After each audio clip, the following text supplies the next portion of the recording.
The following is a production of DallasCowboys.com and the Dallas Cowboys Football Club. How about them Cowboys? Yeah. Go Cowboys!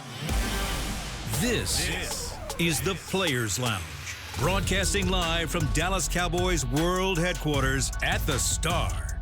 Now, your hosts, Barry Church, Anthony Dorsett, DeMontre Moore, and Newy Scruggs.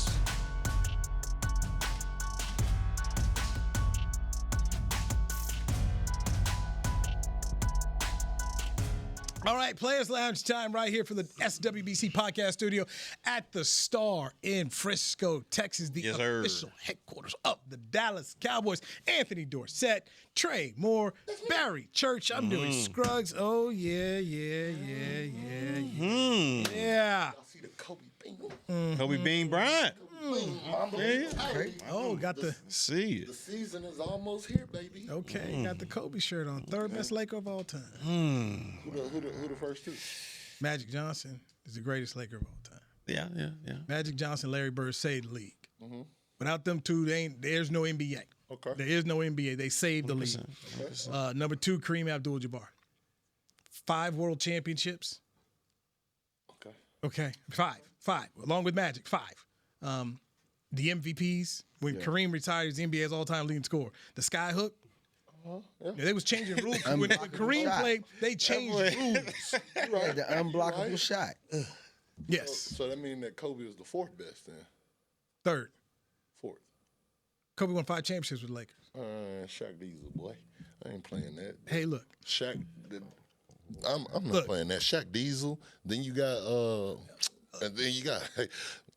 Never mind. LeBron ain't been there long enough. Don't even put it in the count. Don't even start. I'm just playing. I'm not gonna put him. I'm not. I'm just. But the thing about Shaq, and that's my dog. I did forget about Jerry. Okay, that's my dog. There you go. Kobe had 5, 20 years. And look, I was there when they both got there. But Kobe's got the longevity. He's got the 5, and that's at the end of the day, when you go into the Staples Center, it's about the banners. It's the same thing with the Cowboys. You come in, it's about the banner. Ain't no divisions, ain't no conference champs. It's Super Bowls, and if your number is up there, and Shaq's number's up there, Kobe's number's up there. Both of Kobe's numbers are up there. But when I start thinking about I went through a lot of these, man. And Jerry West would talk to us about these things, man. And it's like being a Cowboy. It's very special. I feel very fortunate to have covered the Lakers and covered the championship team of the Lakers, have covered the Cowboys and covered the championship teams. I'm going to say I saw champions. Yeah, that's right. So you know what champion pedigree look like, man. So what's going on over here? Talk about the here and the nows. I saw them. Saw. That's all. Saw. What do you say? Saw. Past tense. I saw. I seen her. I saw. Once upon a time. Yes. I mean, dude, it's been so long, though. I mean, it's been so long. The Rangers have messed around and won the World Series. They done got They done did it. That's facts. They done did You it. think about that. When you was growing up, Rangers wasn't no good Dorsett around here. Nah, not at all. You remember when they used to give free tickets to the Rangers game on the Coca-Cola can? Man. You could show with a Coke can. You had 2 tickets. We'd come in there with 4 or 5 of them. Hey, the whole family going. Them and the Stars. And guess what? Now you got to pay. Stars is nice now. Stars is now. They going to the Stanley City Cup of and stuff. Champions, man. Hey, Dallas, man. City of What we Champions. doing? It is. It's time to swing it back around.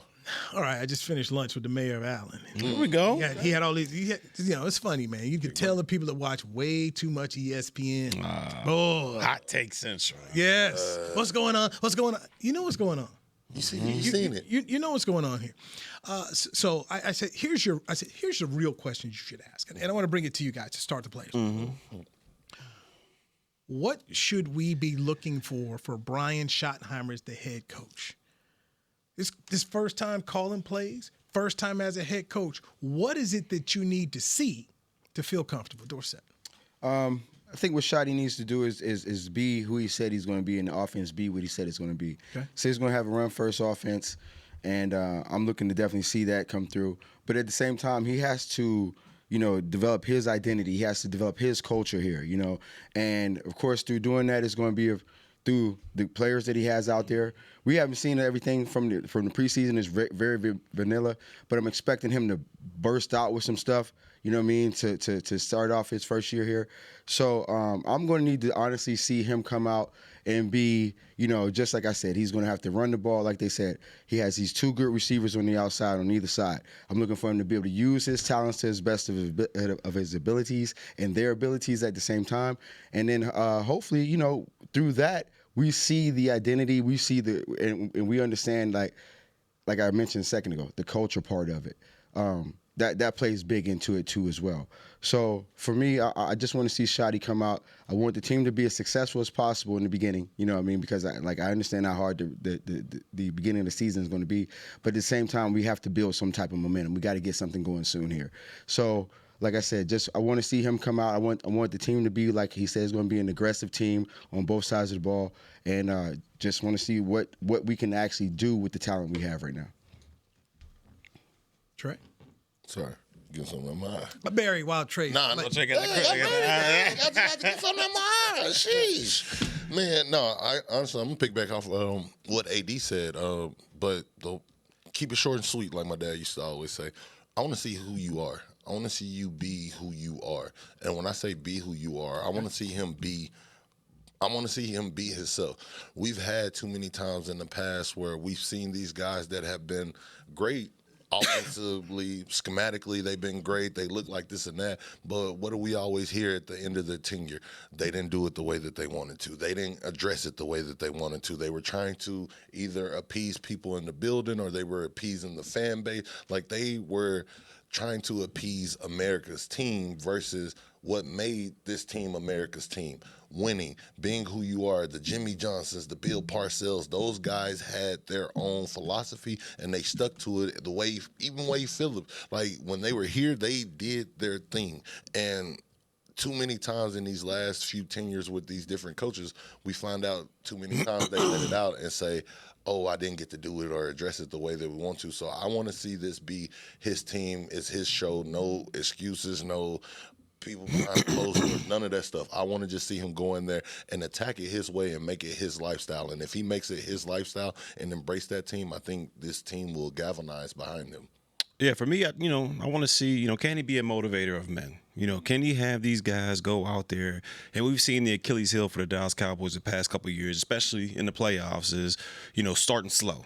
Not being able to hit the ground running. Can he be a leader of men and hold these guys accountable? I want to see a more disciplined team. When we go out there the past couple of years, even when I was playing here, we've seen penalties be a common factor here with the Dallas Cowboys, especially offensively, killing drives, going from, 3rd and 2 to 3rd and 12, killing momentum that way. So I want to see if he can motivate this team to hit the ground running, and also can he make this team a more disciplined team and have each and every one of these guys held accountable, whether you're, Dak Prescott, the number 1 guy out there, or you're, the 53rd guy on the roster. It shouldn't matter. So I want to see what he can do with that when it comes to this team, but he has to motivate these guys. He's got to get these guys to hit the ground running, especially against a tough Philadelphia team. You guys take me, each of you, through a point where you felt the head coach you were with wasn't doing, like, man, you lost me there, or that can't happen as a head coach. That you would give to Brian Schottenheimer, say, hey, don't do what this guy did. Well, when I was under both Wade and JG, and I loved both of those coaches. JG's my guy.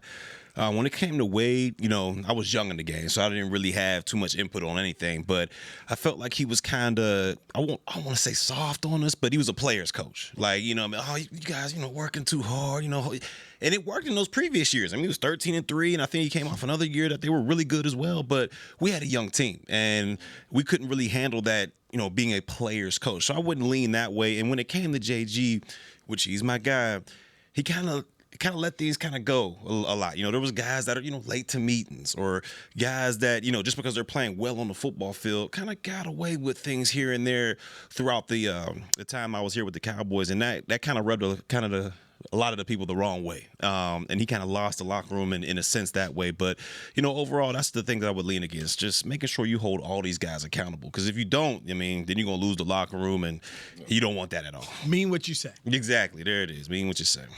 For me, like I said, I think it's gonna be JG too. He was cool as a person, and this is no disrespect for him, but you got to call apples, oranges. I've been blessed like I said, I was a journeyman, but with my tenure there, I've been around guys like Tom Coughlin, Dan Campbell when he was the interim head coach at Miami, Pete Carroll who was a players coach. So like, where I'm gonna differ with you is that with these guys that I have been around, even Kyle Shanahan, another players coach. They were who they were unapologetically. Like I watched Pete Carroll say a quote a long time ago that when his first tenure in the league didn't go the way that he wanted to, he said he was listening to other people and kind of doing this way, and he had to have a bravado like, I'm going to be tough and I can't do this. He went back to college, he fell in love with the game, and he said, if I ever got a chance to get back to the league, I'm going to do it my way. And him doing it his way was actually having fun, being a player because he was a player first, and incorporating that and building a good nucleus to where the machine can run itself. Like, it looks like Richard Sherman, Bobby Wagner, and all these guys are running the team, but no, that's the culture that Pete Carroll built. He established that. He's been with those guys, and they knew how it worked so well that when you know as well as I do, when you're around good coaches, your system speaks for itself. Bill Belichick's system speaks for itself. He empowered the players. And he empowered them. And so, with that being said, when I got here, back to JG, when I got here, everybody was talking about like, man, you kind of do this. Like you said, certain people maybe show up a little bit late. They can do a little more leeway, pull, and voice their opinions. Then you had other guys that we all know, the undrafted guys and that core guys, like, those are the guys that are sticking together. And when you got everybody sitting there saying, I wish I could do this, or I wish this person was held accountable, that's how you lose the locker room. And it's like, we're following you, but we really don't follow everything that you're going right there. So you have to be that leader amongst men. For me, I would definitely say a coach that I experienced something like that was Bill Callahan when I was with the Raiders. And I would say one of the things that a coach needs to do is always have an ear for your players. Be receptive to your locker room. And, we had a situation, whereas everybody's familiar with it now because it's all over. It made history. Long story short, that year that we were actually going against, we ended up playing Tampa Bay in the Super Bowl after John Gruden got traded from the Raiders to Tampa Bay. That's crazy. So, there were some things going on within the team where like certain players were going and trying to talk to Callahan and say, okay, look, let's try to change a few things in case we have this head-on collision later on. And it was just like it was no reception. He wasn't trying to hear it. And then too as well, I would say that as a coach, you definitely need to watch how you speak over your team. And Explain that. Give me an example. Well, what I'm saying about this is like when you're in the media, and of course, being part of media now, and as former players, we all know like things that you can say, they can be misconstrued or they can be chopped up and they can be taken out of context. So you have to be very careful about how you critique and how you criticize your team. You know what I'm saying? And that's like in the media, and that's directly, sometimes man to man too as well. But you just have to watch how you word certain things, because that in itself can have you separated from your locker room very quick. Oh, big facts. And I can speak on that because I'm the youngest one at this table that left so I got to see those different phases of where you talked. But nowadays in a climate where the players have more of a voice, they have more channels, they do Bleacher Report on their own, like they can really voice their opinion now to where it's like we live in an entitlement era to where it's like back in the day when we heard some stuff, we might go over there and be like, man, we ain't really vibing with that, but we just gonna go out here and play, but keep that on the low though, Gotta get that. Now it's like, if you make the wrong person mad or give them, coaches used to say back in the day, don't give them clickbait, don't give them bulletin board stuff. With all those coaches that I did name, one, they didn't like talking to the media, and when they did talk to the media, they were already on accord with their team. They were saying, hey, I'm going to say this, but it's really just throwing them off. It's doing that to where we're all on the same accord, and it don't cause no nuances. But when stuff starts going wrong, which granted, it comes with being with America's team. You don't want the first time that you get out there and they be like, what happened? And be like, man, such and such got killed. And, you're critiquing me. You're critiquing me to the media that gets back to me before you even do that. And in the day and age with players, I think being so sensitive or having a bigger platform is one of those things where you can hold out. We got more sensitive folks out here who've accomplished nothing. That's facts. That's facts. Facts. Speak of it. It's one thing when you sit up here and, hey, man, you've won something, but you got guys now, man, since about. I remember one time it was after a win, and I'm just collecting sound at the end. I got the main sound. What up to Dwayne Harris? Just, I ain't talking about that fumble. The Cowboys won the game. I really wasn't even trying to talk about the fumble. I ain't talking about the fumble. I'm like, but if I did, I mean, it did happen. It happened. Part of the game. And that's the thing now is that guys are sensitive about legitimate things within the game. Yeah. I'm not coming up and asking you about where you partying and anything like that. I'm asking something that happened in the game. Yeah. And a lot of times we're trying help me understand what happened. But boy, I'll tell you, man, the sensitivity levels are hilarious. It is, and what the players don't realize is when you have this platform now, and now that people can actually talk, it's different. For me, I don't have a problem with you critiquing me on the field if I messed up and did this and that. Now, if you just trolling me and harassing me, yeah, I'm going to tell you don't know nothing about it. But if you genuinely come up and ask me, like, yo, what happened? And I can tell you, like, yo, you think it's a game, but that glare, when that window is open over there, as a punt returner, one, you have to look straight up. You have to worry about not just 11 men running down there to take your head off. You have to also worry about the other 10 men that's blocking for you that might possibly take you off. So it's different, bro. Let's get our first break in here. Some news that's just happened since we've started. Okay. Oh, hold on. Wow. Now, I'll just read the headline. Sources, Dallas appears open to Micah Parsons trade offers. We'll discuss that next. Right here on Players Lounge on Dallas Cowboys. Doris said, don't look like that. On DallasCowboys.com radio.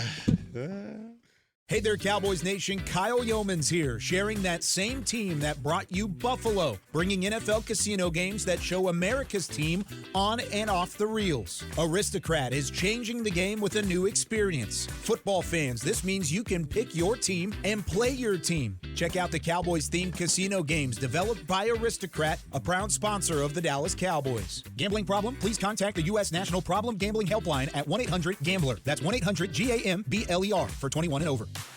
Returning for the 2025 NFL season, Boss reunites with the Dallas Cowboys and Micah Parsons to drop the next chapter of their iconic collaboration. The Boss Cowboys collection fuses fashion and football once again, capturing the fearless spirit of what it means to be your own boss. Just in time for kickoff, gear up in standout styles that show your team pride with a bold edge. Available now at nflshop.com/HugoBoss, HugoBoss.com, and Boss retail stores. Hashtag be your own boss. It's the official men's skincare brand of the Dallas Cowboys, Jack Black. And right now, Cowboys fans can get 15% off their $75 order. Plus, because every deal needs a playmaker, your order will include a free 5-piece skincare set and free shipping. The Jack Black Playmaker is 4 of Jack's favorites and a full-sized intense therapy lip balm. Make a play for the Playmaker at getjackblack.com/Cowboys with the code CowboysVIP. That's getjackblack.com/Cowboys with the code CowboysVIP.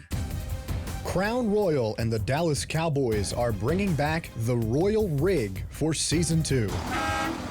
See it in action at AT&T Stadium on Thanksgiving Day, where the Dallas Cowboys take on the Kansas City Chiefs, and around Dallas on November 26th and November 28th. Visit crownroyal.com to see where else the Royal Rig is stopping this NFL season. That's crownroyal.com.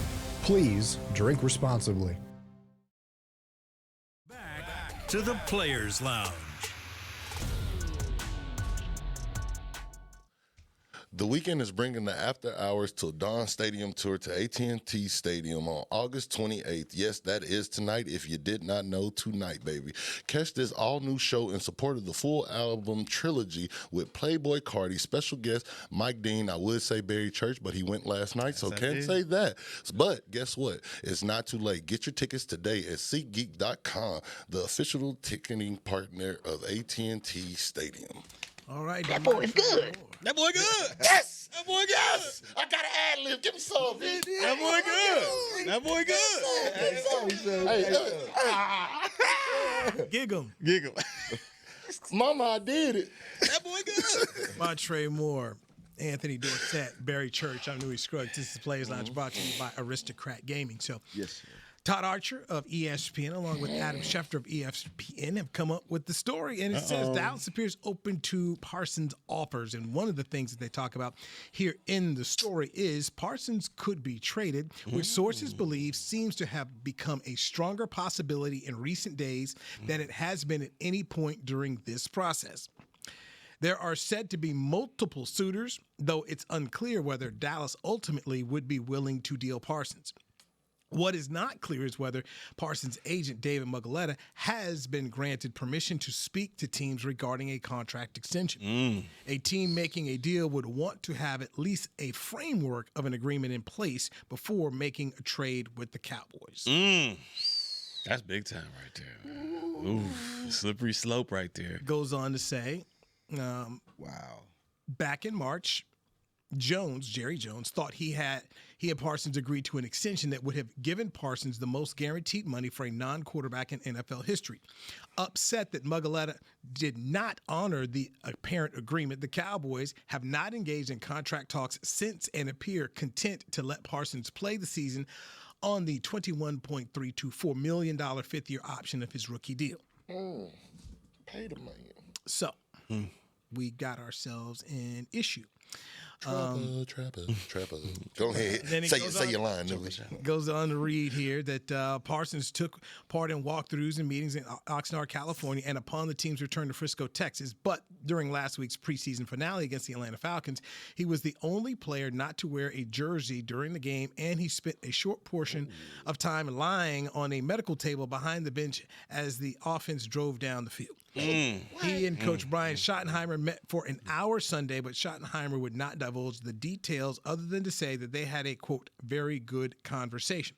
According to multiple sources, Parsons is seeking a second opinion from Robert Watkins IV for back tightness that, he says, has bothered him going back into June when he did not participate in the mandatory minicamp. All right, guys. Man, it's a lot to dissect there. Convo couldn't have been that good if they had a convo and then now it's coming out. I mean, you never know. It might be on the blocks. No, not necessarily. What they say, it's above your pay grade. You can only control what you control. He ain't unleashing that checkbook. Like, let's keep it all the way funky. How many times, at least with me, I'll tell you like this, the last 6 years, I made it a point to have the Barry Church effect. I went in there, seen them rooms, seen who name was where, and this and that, to shake the right hands to where it was like, hey, you know how many times I done heard a position coach, I love you, D. Moore. I love the work that you're doing. I love how you're challenging these people. I love how you're doing that. I don't control who plays. It goes to the defensive coordinator, and then there have been times where the DC done told me he loves what I'm doing. He loves the way that I play, but you ain't doing the head coach and playing the game within the game, so there's only so far I can go there, and vice versa. Everybody on the coaching staff that deals with you on a day-to-day basis and know what type of person you are deals with you, but there's somebody in the front office that says, no, I need to see this or see that. So when they say he had a good thing, obviously you got to go to the media and you got to tell them that, but I'm not just going to sit here and say they didn't have a good conversation, because I done been in organizations where something transpired and I got cut, and everybody in that organization tell me how much they love me, and then they say, oh, but, it's other stuff. It's this, and that. So I'm not going to sit there and say that was good or that, because how many times the coach then said, hey, I want this person to get paid, they go up there and tell them, they be like, we got to make the numbers work and stuff like that. So what was the point of the coach having the sit down with him? You got to have a sit down with him, because he did exactly what you said. He told him what it was. What'd you say Bill used to say? Perception is reality. Perception is reality. Like I said, I wish we would have got more details, because, like I said, I just wanted to play devil's advocate and say he's been doing everything right until then. But the fact that we get more details that he was the only Cowboys player that did not wear a jersey, you know as well as I do. I done been a part of multiple organizations. They tell you before you come out here, at least have that jersey on. Don't wear this hat. Don't do that. You can eat sunflower seeds. You can't. Like, they're just that a different organization. On the field, though. They let him on the field. I mean, he's Michael. What are you going to do? Tell him no, he can't go on the field? Exactly that. But you can. But as a head coach, you got way other stuff you're worried about. You're not looking at him like that. And I guess it's too. You're letting him on the field, but you're also assuming he's going to be professional about it. Yeah, but then you see him out there with no jersey. So what you supposed to do? Stop in the middle of the game with guys that are actually trying to earn in their job right now and tell you. No, but you see this as the game. Go do that. You can be like, yo, get this. It's too many people. Yeah. Some people can, some people can't. And that's what why comes I'm saying. down to accountability. But we don't know. We don't know what if Shotty didn't see him the whole time. I'm sure Shotty probably didn't see that, but I know somebody else. Somebody else probably everybody did. Else Everybody. People are seeing it. Like, No, enough people see it. Yeah, like No, exactly. But some of those people might be like, yo, I remember the time Terrell Owens was hurt, and when you were hurt under Bill Parcells, he made you ride that bike. To the point guys hated the bike, and so Don't be That's that old. man. Bill- I was about to say, That's Coughlin had that bike, It'll force and you I out hate the it. tub. 100%. Stay right there and watch Parcells, everybody practice. Parcells never called him by his name; he called him the player. Always called him the player. That's great. And so Disrespectful. the player showed up in a biker outfit, Like motorcycle, like Lance Armstrong. one. With Sons He of showed up- Anarchy? Hold on, put me on. He Nah, showed like up. you know how Lance Armstrong used to. Oh, like, the little tight fit. tight Yes, John. front, Yeah, biker yeah. shorts fronts. and a biker jersey. So because he was gonna ride the bike.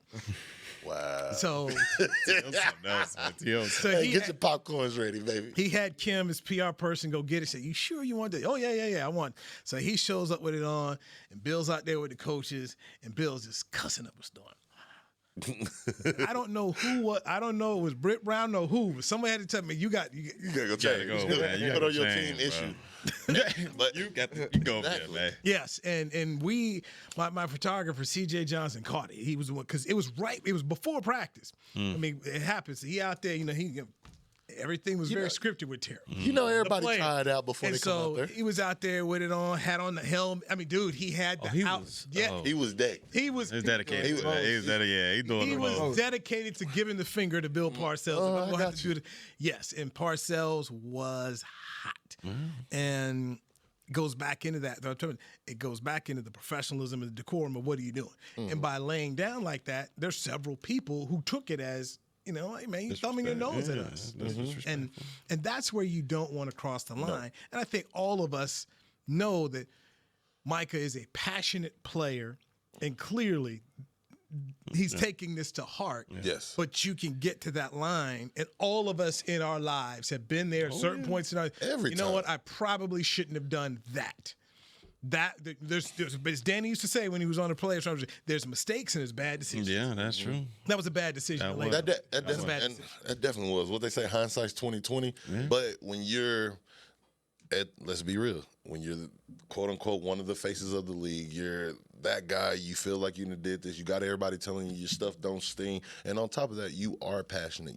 And let's be real, you're still young. You're a young man right there. that has already made a lot of money, and so it's natural for frustration to come out there. That's why I was trying to be devil's advocate, but also, like you said, you might not think it's that bad because, hey, I've been here. I've done the sit-ins. I'm coaching up the young players. I'm being active, and now this other stuff is going on. Then walk down to the locker of the quarterback who's been through more than you. As You talk about no, the shows that ran this man down. As a young, put yourself in the mindset of a young Nui, where especially in our community, we don't operate on the sense of asking for help. We don't do that because we feel like we have, and it's a double-headed sword. When you have this type of money, you have this type of success, it's like, I'm not worried about this because you already got your money. You already playing the game within the game. Me over here, it's like, all I can see is my blinders. But he also watched Yeah, it. no, he As a definitely player, watched that it. doesn't matter. That doesn't matter as that player. You could watch a million Yo. people go through it. Exactly. Once you get to it, it's like you ain't never seen it because, like, of course, like This is you my said, show. Yeah, You in the blender, you don't like it. Yeah. But you're not the first one. You saw CD go through. You saw Dak go through it twice. Like this is You're asking a young man to this- be rational and we right now. saw that, and now look where we are today. We actually talking about they listen to the trades. And the way that They're tired of you. and I'm gonna tell Yeah. They you like like that R. this. Kelly. So when the woman's fed up, when Jerry fed up, he did. da da da da da this is da true. da da da. But if you're Micah, like I can see how it's easy, and I want the audience to understand this because whatever happens, and let's be real, the man's gonna get paid. He gonna do this and do that. But did he get paid the right way, and did he get paid where he was supposed to? And for somebody of his stature, Dak has not got in trouble, right? But he's also a quarterback. You had to go through that. Zeke was, he had off the field. This man is clean coat and hasn't been as much trouble. So in his head, Was it he can CeeDee think, Lamb? huh? Wasn't CD Lamb? CD was, but he's his own guy. He went through the same thing. He did, but so I'm saying it's easy for you to paint a narrative to say, I'm the pass rusher. I'm the quarterback of the defense over here, and I haven't been in trouble, so I can't take advice for somebody that's did this or did that, that plays another position, that's known for being a prima donna, me playing the game within the game, and then like, oh, I trust Jerry. I trust Jerry. We sat down. We had a contract. We talked about this, and I took it back to my agent. And then my agent, the guy that I trust and I know that's supposed to have my back, tell me, hey. That sound good. I know you say you the highest, but something's wrong right here. Look, XYZ, we need to fix this. Now, for somebody that you trust, it's like, do I trust Jerry? Do I trust Dak? Do I trust Dak? Do I trust these other guys? I got so many things going on to eventually I'm frustrated. I did this, and I want to do it my way now, if that makes sense. Let's take a break. And you played for the Cowboys and left. You played for the Cowboys and left. Dorsett, you didn't, but your dad played here, and you know when he left the Cowboys and played for the Broncos. Don't do it. What is it like when you leave this tent? Because the Cowboys are the big top. Let's dive into that next with three men who have a clear understanding of what happens when you walk out that door. Do that next right here. All the Players Lounge brought to you by Aristocrat Gaming on DallasCowboys.com. Life is a workout, and Smoothie King is here to help you power through. Whether you're maxing out overhead presses, pushing through chest flies, or being the hero your golden retriever needs to carry them over that scary bridge, Smoothie King has the fuel to help you go all out. Build muscle and boost your recovery with 45 grams of protein, 0 grams of added sugar, and delicious customizable ingredients in the Gladiator Smoothie. Available in chocolate, strawberry, and vanilla. Only at Smoothie King. Raising Cane's presents the other rules of football. Rule 1, any broadcast without the express addition of cooked-to-order Cane's chicken fingers is prohibited. Rule 12, no crinkle-cut fries, Texas toast, or craveable Cane's sauce constitutes an illegal formation. And Rule 31, anybody who loves to feed their game face is an eligible receiver of Cane's. When it comes to winning game day, Cane's rules. Raising Cane's chicken fingers. One love. Go Cowboys. Returning for the 2025 NFL season, Boss reunites with the Dallas Cowboys and Micah Parsons to drop the next chapter of their iconic collaboration. The Boss Cowboys collection fuses fashion and football once again, capturing the fearless spirit of what it means to be your own boss. Just in time for kickoff, gear up in standout styles that show your team pride with a bold edge. Available now at nflshop.com/HugoBoss, HugoBoss.com, and Boss retail stores. Hashtag be your own boss. Hey there, Cowboys Nation. Kyle Yeomans here, sharing that same team that brought you Buffalo, bringing NFL casino games that show America's team on and off the reels. Aristocrat is changing the game with a new experience. Football fans, this means you can pick your team and play your team. Check out the Cowboys-themed casino games developed by Aristocrat, a proud sponsor of the Dallas Cowboys. Gambling problem? Please contact the U.S. National Problem Gambling Helpline at 1-800-GAMBLER. That's 1-800-GAMBLER for 21 and over. Back to the Players Lounge.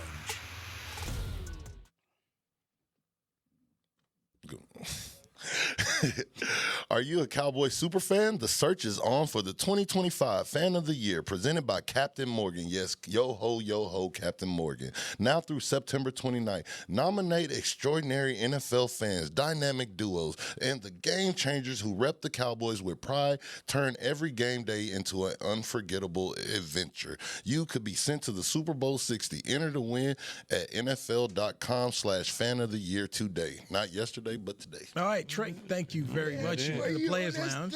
Hey, after what you did last time, man. That boy good. Hey, man, you helped me, man. That boy good. Motivated. Yes, sir, you did. You got to, man. Motivator of men. Yeah, there we go. You might need to be a head coach, man. That's what we need. Yes, sir. Trey Moore, Anthony. That's me. Set. Got Barry Church. I'm Newey Scruggs. Yes, sir. Show is brought to you by Aristocrat Gaming. All right, back into this ESPN article by Todd Archer and Adam Schefter, where they are reporting several teams have spoken to the Dallas Cowboys about a potential Micah Parsons trade, and for the first time, the Cowboys appear willing to at least listen, according to multiple sources. No trade is imminent, but other teams always could be aggressive enough to make it come together quickly per sources. Now, that is what they said there. We are 1 week away from the season opener in Philadelphia.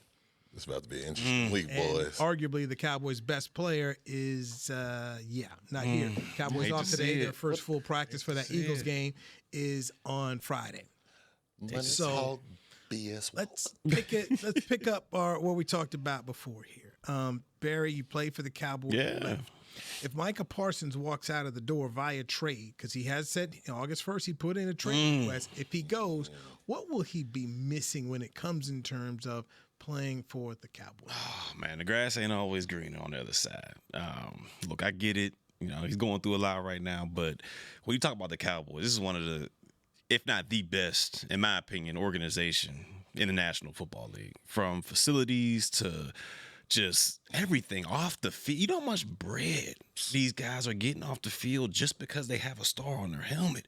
Like, do you think he would still be able to do the things he's doing if he played for the Jacksonville Jaguars? Like, it's a whole different. And I'm telling you, the facilities alone here are off the charts. And I was able to play here at the Star for 1 year before I left to Jacksonville. And I'm thinking everything's like that. I'm thinking, every time you get done with practice, you got media coming in and everybody, you got superstars, Denzel coming to you, training camp practice. I'm thinking everybody's like that.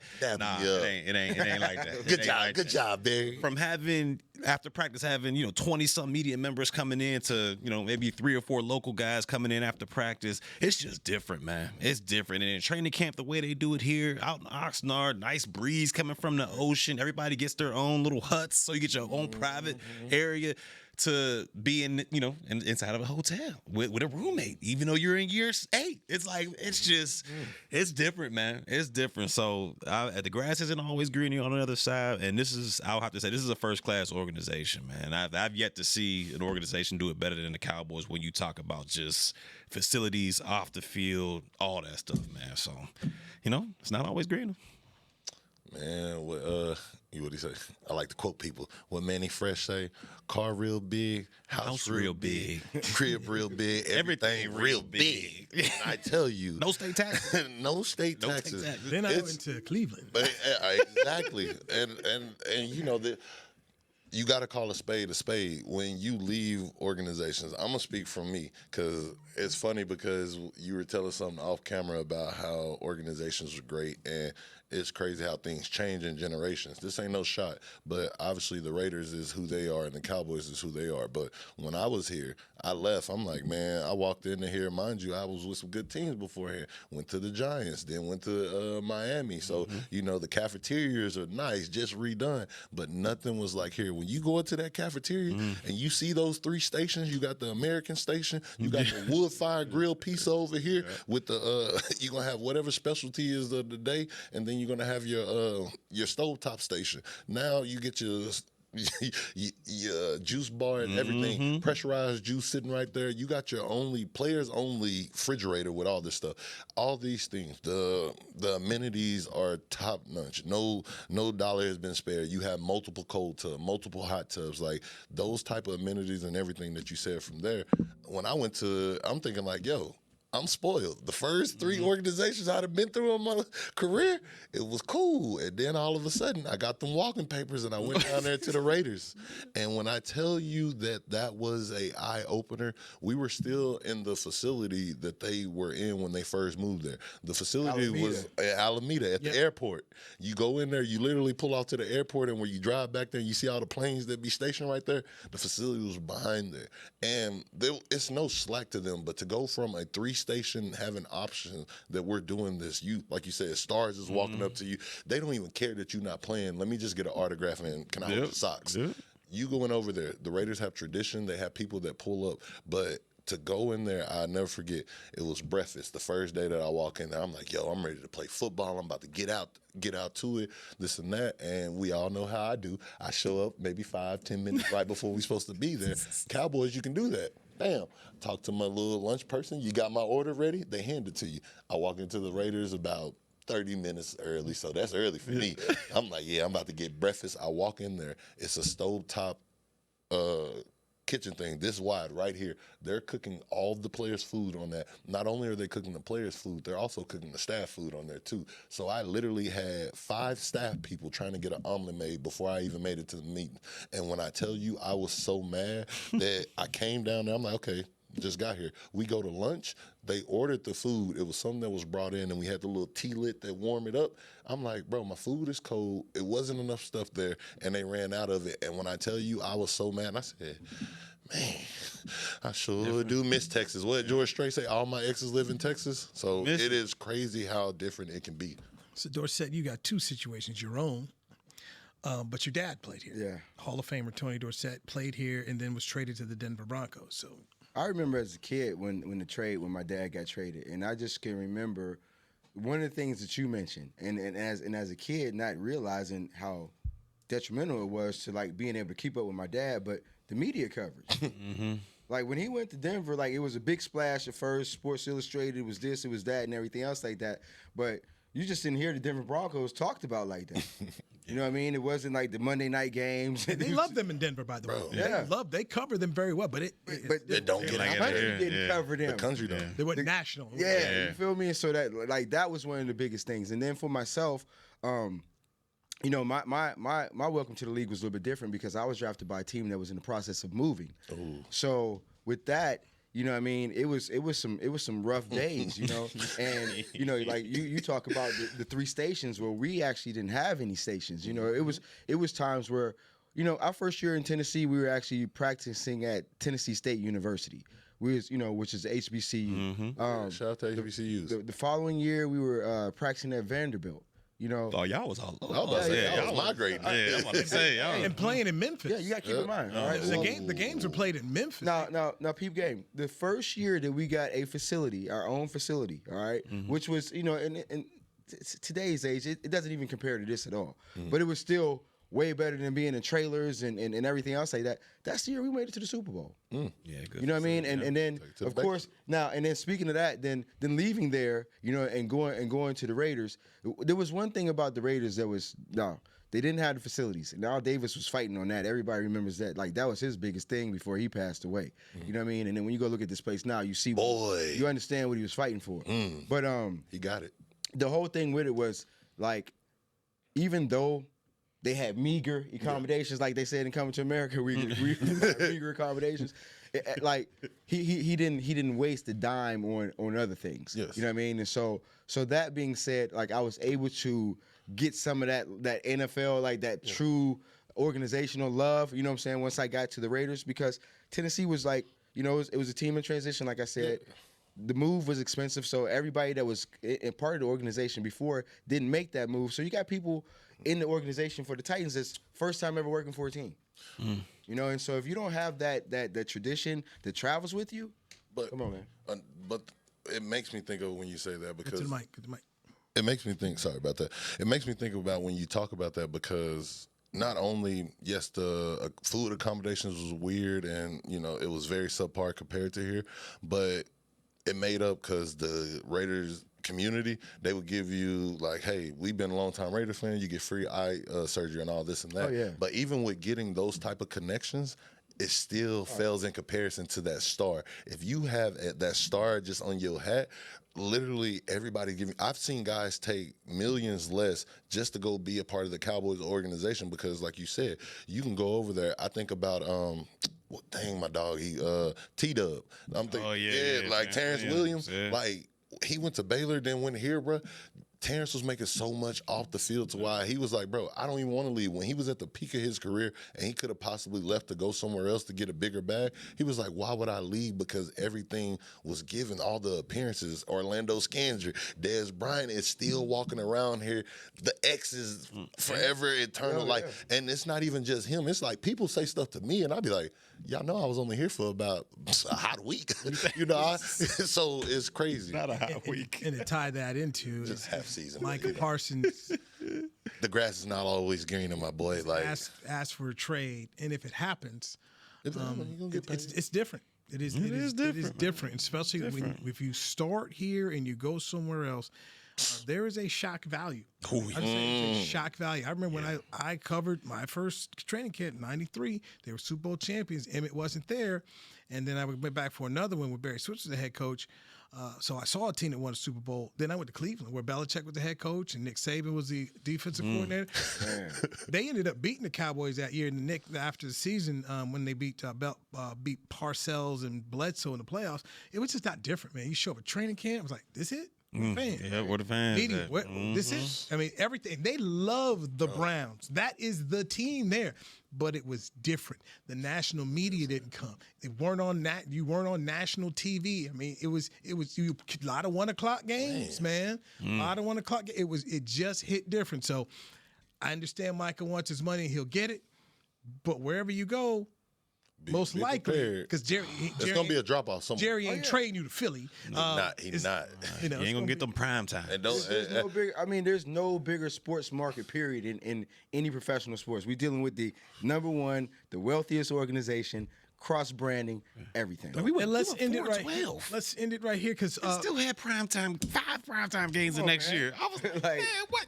The Dallas Cowboys lead the Forbes list for the most valuable team for the 19th straight year. Just come out here. Don't burn bridges, bro, on your way out. If you are on your way out. That's the main thing. 100%. He gonna get paid. But don't burn the bridge to the person that got to give you a trading card. Go burn. What they say, if we trading Pokemon cards and stuff, right?